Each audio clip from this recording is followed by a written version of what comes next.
Hey, what's up, guys? Mike from the Oak Cliff Kickboxing Academy. I'm breaking down the action for World Series of Fighting 2. Andrei Arlovski versus Anthony Rumble Johnson. The prelims are streaming live on SureDog.com as well as Facebook and other online sources. The first fight, Billy Algeo versus Frank Buenafuente. Buenafuente, the local guy, he came out strong looking for takedowns. He was eating lots of knees on his way, though, but he would complete the takedowns, and he appeared to get tired. In the second round, Billy Algeo started taking over. He got lots of reversals, even though he's getting taken down. He would always get up, and then he was able to get mount. And with less than a minute left, he took the back, locked up a body triangle. He asked his corner how much time was left, and he went hard for the rear naked choke and got the tap. Very impressive, Billy Algeo. Second fight on the prelims, Brenson Hansen. He looked very good. I think he lost the first round, though, to Tom Marcelino. He looked like a powerful guy, but he was just doing a steady stream of work, kicks here and there, some punches. It wasn't until he got taken down that seemed to fire him up. And in the second round, Hansen, he started really taking over, landing some harder kicks and a little more pop on his punches. And then he rocked them. He couldn't finish him, though, but he was patient and he waited. And he ended up throwing this huge flying knee, very highlight wheel worthy, and it'll probably make the main card. Definitely look out for it. Ozzy Dugulubgov versus Chris Wade. Ozzy came out throwing with the insane power, throwing lots of head kicks, and he had the better wrestling. Big, powerful guy. I have to wonder why this was a catch weight at 160 instead of 155.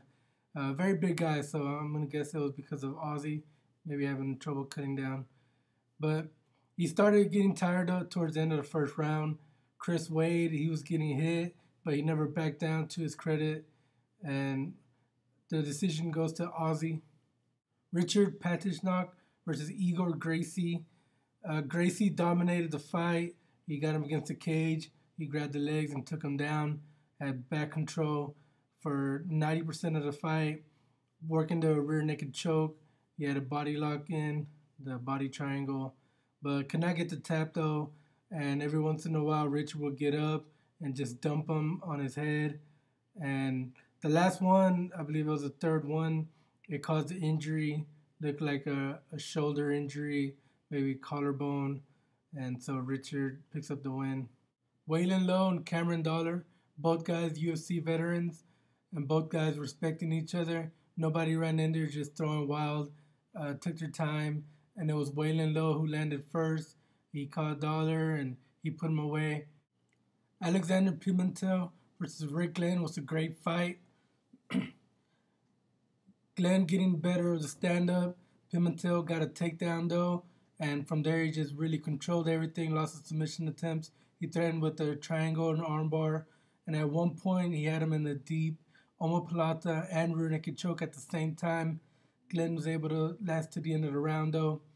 In the second, it looked like he had it figured out, and he was using his sprawl very good, his long punches, but then he got caught and dropped. And then a little bit more the same from Pimentel on the ground. And in the third round, Glenn really needed it, and he decided to mix it up. His punches were good, but he threw a high kick at the end of it, and it was blocked, but it was enough to hurt Pimentel. He went down, follow-up punches sealed the deal, and referee Dan Mergliotta stops it. Great win for Rick Glenn. Final fight on the prelims was Kris McCray versus Danillo Villefort. It was all McCray early on. He got the takedown, stayed on top. Didn't do a lot of damage, though. When Villefort was able to get some separation, he landed big on his strikes. Second round, McCray again with a takedown, stayed on top and rode the round out. In the last round, though, he was too tired. He couldn't get the takedown. He ate lots of knees. He was almost put away. And judges gave it to Danillo Villefort, and I agree with the decision. On the main card, Justin Gaethje looking to make a name for himself, fighting the veteran Gesias Cavalcante. and he sure did leave a great impression. Came out firing on all cylinders. Cavalcante kind of playing defense uh, because Justin was coming at him really hard. And the fight was stopped due to a big cut, and there was a lot of blood, but it was a very impressive performance by Justin Gaethje all around. Aaron Simpson versus Josh Burkman, the winner to meet John Fitch at World Series of Fighting 3. And these guys evenly matched early on. What made the difference, though, was Josh Burkman letting his hands go. He had some great accuracy. Unlike when he was on The Ultimate Fighter, he was very hesitant. Not anymore. He goes out there to fight, and he looked very good, Josh Burkman. Dave Branch had his way with Paulo Filho from the very beginning. It was all David Branch. Filho didn't do anything. He got taken down constantly.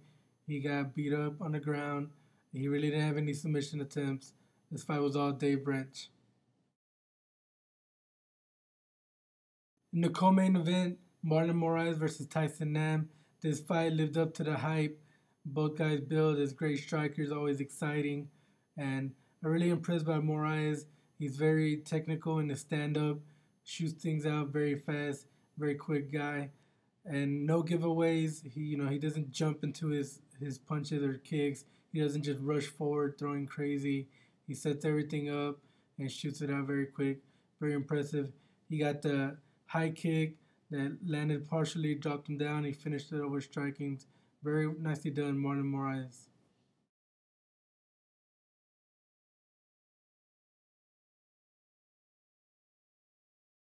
Main event was action packed from the very beginning. Anthony Rumble Johnson versus Andrei Arlovski. And I predicted that Johnson would have had the speed advantage and he'd mix it up with the high kicks. And that's what we got for 3 rounds.